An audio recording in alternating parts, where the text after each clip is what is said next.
Dieu ne récompense pas les efforts que nous faisons. Dieu ne récompense que le résultat.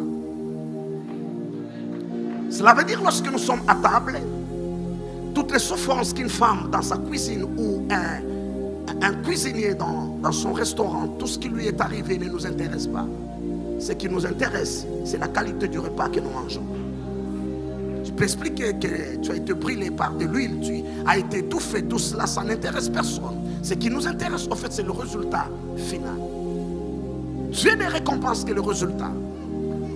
C'est la parabole, au fait, des talents. Nous sommes dans un environnement où on récompense même rien. Quand quelqu'un n'a rien fait, absolument rien, il est récompensé. Je parlais de quoi? Ça, c'est pas mon sujet d'aujourd'hui. Je reviendrai un autre jour parce que c'est extrêmement important. Cela veut dire quoi? Cela veut dire lorsque tu envoies des gagnants d'âmes dans les riz de Kinshasa pour gagner des âmes et qu'ils ont passé une semaine de 7h du matin à 18h à parler de l'évangile, en fin de compte, Dieu ne récompense pas des heures passées à évangéliser. Dieu récompense combien d'âmes ont été gagnées. Quelqu'un entend ce que je dis?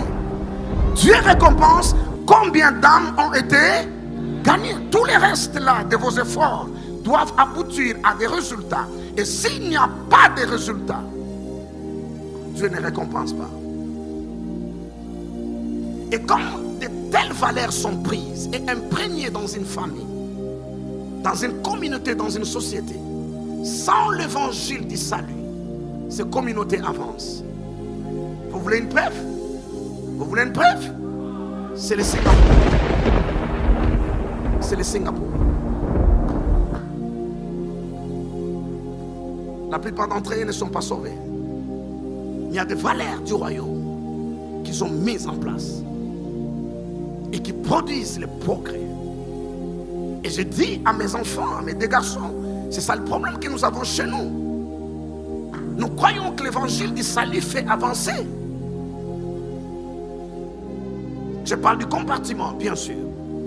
Et il existe bien sûr un troisième évangile, ou un troisième compartiment, et beaucoup d'autres d'ailleurs. Et l'évangile éternel, que l'Église en fait ne connaît pas. L'évangile éternel, c'est ce qui regorge le dessein de Dieu du commencement avant l'éternité passée jusqu'à l'éternité future. Ça, c'est l'évangile. N'avez-vous pas vu un ange dans Apocalypse en train de sonner de la trompette? Et la Bible parle de l'évangile éternel. Ça, c'est le dessein le plus profond du cœur de Dieu. Nous y reviendrons si Dieu nous donne l'opportunité de parler de cela. Et ça, c'est extrêmement important. Le peuple est dans la captivité à Babylone. Mais au fond de sa captivité, Dieu veut qu'il se souvienne qui sont. Décrète, je déclare pendant Hanouka 2023. Ça, c'est un autre conseil divin.